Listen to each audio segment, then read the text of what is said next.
Mind बहुत ज़्यादा powerful होता है। वो हर उस काम को करने में बहाना बनाएगा जिसमें उसको एफर्ट लगाना पड़ता है, चाहे वो काम सही हो या फिर गलत हो, अच्छा हो या फिर बुरा हो, फिर कोई चीज़ मैटर नहीं करती। अगर एफर्ट लगाना पड़ रहा है तो आपका माइंड बहाने बनाएगा ही बनाएगा। पढ़ने में एफर्ट लगाना पड़ता है, इसलिए माइंड हमारे सामने बहाने की पूरी लिस्ट रख देता है कि सुबह जल्दी उठकर इसलिए नहीं पढ़ सकता क्योंकि रात को लेट सोए थे। तो क्यों सोए थे? किसने कहा था रात को लेट सोने के लिए?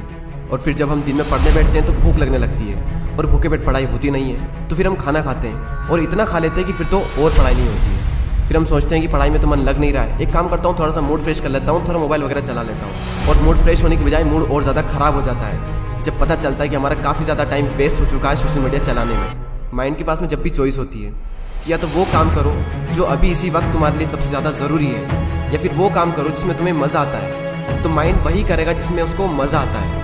और जिस काम में तुमको जितना ज़्यादा मज़ा आता है वहाँ पर तुम्हारा कॉन्सेंट्रेशन का लेवल इतना ज़्यादा होता है जिसकी कोई लिमिट नहीं है। कई सारे लोग कहते हैं कि मेरी कॉन्सेंट्रेशन पावर बहुत वीक है, मेरा दिमाग कमज़ोर है। कोई कमज़ोर नहीं है। ये देखो कि तुम्हें सबसे ज़्यादा मज़ा किस काम को करने में आता है, वहाँ पर तुम्हारा फोकस उतना ही ज़्यादा होता है और इतना होता है जिसकी कोई लिमिट नहीं। तो यहाँ पर सीधी सी बात ये निकल करके आती है कि अगर आप अपने माइंड के हिसाब से चले तो आपका माइंड आपको बर्बाद करके रख देगा, क्योंकि माइंड तो वही चूज़ करेगा ना जिसमें उसको मज़ा आता है, और मज़ा हमेशा गलत चीज़ों में आता है। आप ही कैसे कुछ फ्रेंड्स होंगे जिनमें से कुछ तो बहुत आगे निकल जाएंगे और कुछ लोग जहाँ पर है वहीं रह जाएंगे। लेकिन आज तो आप सब सेम लेवल पर हो, तो क्या वजह है जिसकी वजह से कुछ तो बहुत आगे निकल जाएंगे और कुछ लोग जहाँ पर है वहीं रह जाएंगे? क्या वजह है जिसकी वजह से कुछ लोग अपनी लाइफ में कुछ कर जाते हैं और कुछ लोग अपनी लाइफ में कुछ नहीं कर पाते हैं? देखो, हर इंसान के पास में हर दिन चॉइस होती है। चूज़ भी आप ही को करना होता है कि या तो वो काम कर लो जो आपके लिए बहुत ज़्यादा ज़रूरी है, या फिर वो काम कर लो जो कि ज़रूरी तो नहीं है लेकिन जिसमें मज़ा आता है। और जैसे जैसे आप चूज़ करते चले जाओगे आपका फ्यूचर बनता चला जाएगा। आपको पता भी नहीं चलेगा, आपकी लाइफ बर्बाद भी हो सकती है और आपकी लाइफ आबाद भी हो सकती है। वो डिपेंड करेगा आपकी चॉइस पर कि आप क्या चूज़ करते हो। एक बात हमेशा याद रखना कि अगर आप लाइफ में कुछ करना चाहते हो तो आपको रास्ता मिल ही जाएगा, लेकिन अगर आप कुछ नहीं करना चाहते हो तो आपको बहाना मिल ही जाएगा। और अगर बहाने बनाने लग गए तो जहाँ पर वहीं रह जाओगे, कुछ नहीं कर पाओगे अपनी लाइफ में।